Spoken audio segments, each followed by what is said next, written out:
So we welcome back to the show House Republican leader Kevin McCarthy. I'm calling him the leader of the cavalry. The cavalry is coming. Mr. McCarthy, welcome back, sir. Thank you, Larry. Thanks for having me on again. Anytime. Listen, I just want to talk a moment some politics.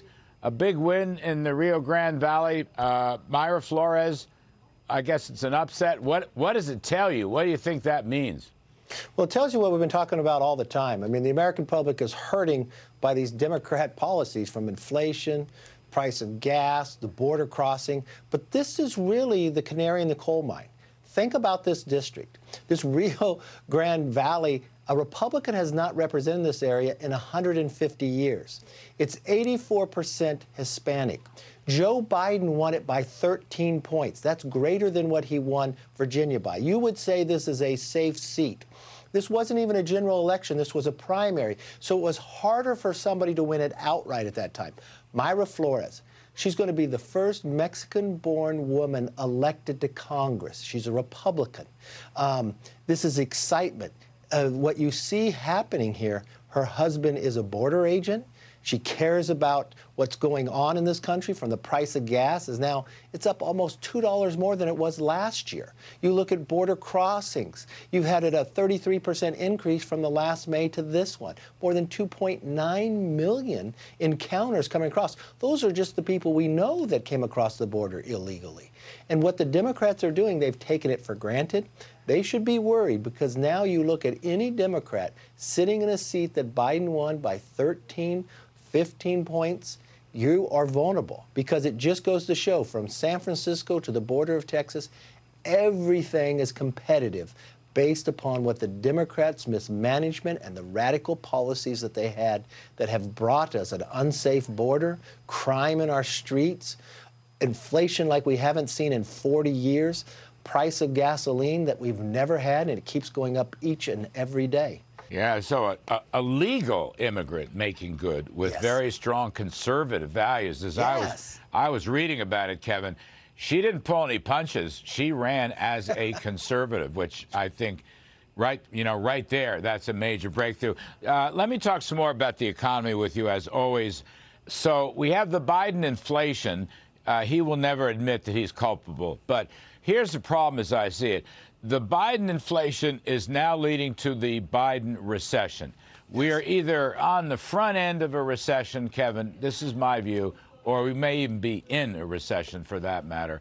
The Federal Reserve is going to make it worse over time. So I guess a lot of people would like to know, if you win, if you take the House, you take the Congress, what's the GOP message to get us out of the inflation and to get us out of the recession? Well, I agree with you. I actually believe personally that we're in a recession. Remember, the definition is 2 consecutive quarters where you went down. Salaries cannot keep up with this inflation. We've watched it continue to grow. We watched what just the numbers came back last week. What can we do if we change the course? Well, if you join with us and we have a new majority in this House, the first thing we'll tackle is make America energy independent again. That lowers the price of gasoline and also lowers the price of everything you do because of the shipment of it and others. It keeps more money within your pocket. The other thing we'll tackle is sound fiscal policy. We've watched this runaway spending by the Democrats, spending that other $2 trillion. And it wasn't just you and I warning the Biden administration. Even Larry Summers said, if you do this, you'll get inflation. The next thing we'll go about tackling is making sure our streets are safe. We'll create a secure border. And you will no longer have the fear of this Build Back Better, of raising of taxes. Because remember, Article 1, Section 7, all tax reform starts in the House. So you'll have a stability level that tax policy that you work so hard on, Larry, will be the foundation to keep us competitive. Stop this new international tax the president's trying to do. With all those businesses we brought back into America, they would onshore to another country if he has his way. So we will have some stability going forward right off the bat. You know, it's funny. I think of it, Kevin. I think last night I called it Trump 101, all right? Mm-hmm. Basically, make the Trump tax cuts permanent and then move on for more pro-growth tax reform, you know, the type stuff that Kevin Brady has been so great on. We need a domestic spending freeze. We need to go back to energy independence. We need to deregulate not only energy, Kevin, but all of business needs to be deregulated again. And then, of course, with energy, these EPA permitting rules and whatnot, they're actually closing refineries. That's why gasoline prices are high. And then, you know, raise interest rates to protect the dollar and deal with inflation. Now, in terms of your conference and in terms of your messaging, you know, does Trump 101 work? Whatever you call it, that's how I'm describing it. But those are the 4 bullets. We call it the commitment to America. You're 100% right about the regulations. When you sit back and look, that increase in regulations caused another 11% in inflation of what we're seeing that they put onto businesses. So that's going to be the message. Is that I don't want to be a leading questioner here, but I'm just saying. I just think at this point, in other words, inflation, yes, absolutely. Gasoline prices, absolutely. But recession.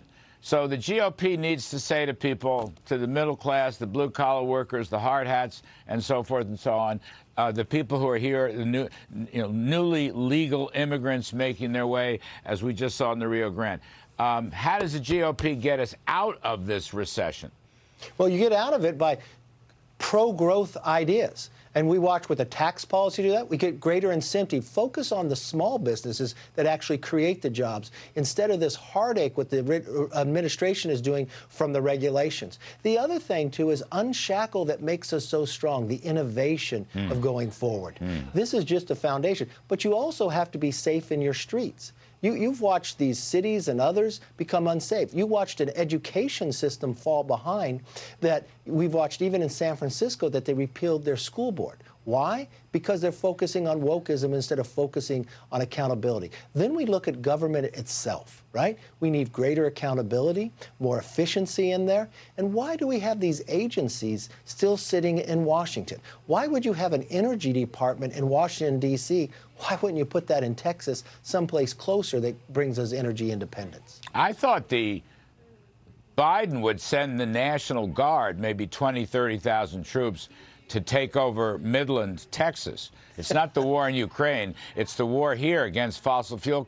You know, maybe he'll nationalize Exxon. Maybe he'll nationalize Chevron. I mean, I've never seen such a hostile executive. I mean, we've seen lefties before, but it just seems to me this one's over the top. That's you a think joke. it's Hugo Chavez. You think it's Venezuela all over again. You know what he's talking about. It's exactly what it is. I should have thought of that. This is the Hugo Chavezation of America. Yeah, that's a terrific point. Last one. In any fiscal budget reform, don't you have to really message out no welfare dependency? We want workfare. We want workfare. I mean, I think that's kind of the last piece in the puzzle. Well, you're 100% correct here. Remember what the Democrats have done.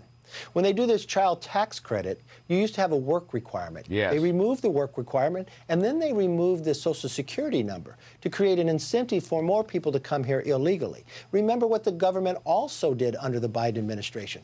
They would add to unemployment. So they created part of this inflation by paying people more to stay home and not work instead of to go work. That harmed the small businesses that just came through a pandemic as you move forward. All of this drove inflation even higher. So what do we create?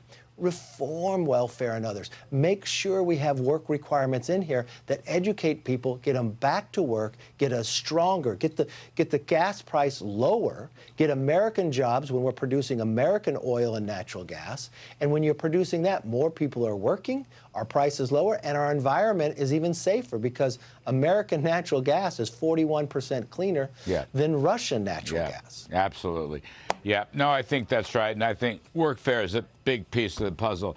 Well, anyway, the leader of the cavalry, House Republican leader, Kevin McCarthy. Thank you, Kevin. Appreciate it very much.